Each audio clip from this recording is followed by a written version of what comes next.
Hello दोस्तों, जानेंगे कर्मफल क्या होता है।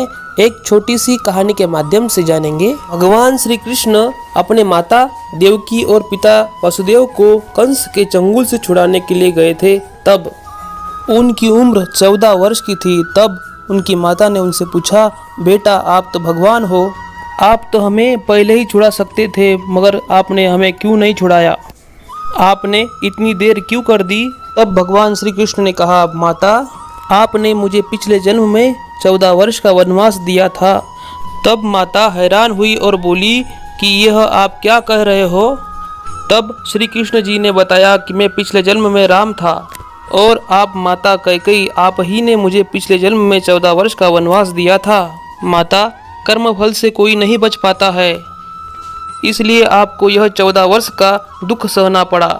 आश्चर्यचकित होकर माता ने पूछा कि यशोदा पिछले जन्म में कौन थी।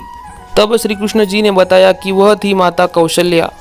अपने पुत्र से 14 साल अलग रही, उन्होंने उस दुख को सहा था, इसलिए इस जन्म में मैं 14 साल उनके पास रहा। मेरे साथ रहने से उन्हें पुत्र के प्रेम का सुख मिला। कहने का तात्पर्य यह है कि कर्म फल से न कोई इस युग में बचा, न कोई उस युग में बचेगा। खुद भगवान भी कर्म फल से नहीं बच सकते, इसलिए अपने हर एक कर्म को सोच समझ कर कीजिए, क्योंकि जिसके भी खिलाफ आप बुरा कर रहे हो उससे आपकी शत्रुता कुछ समय की है या इस एक जन्म की है, पर आप उसके साथ गलत कर कर अपने कई जन्म बिगाड़ सकते हैं।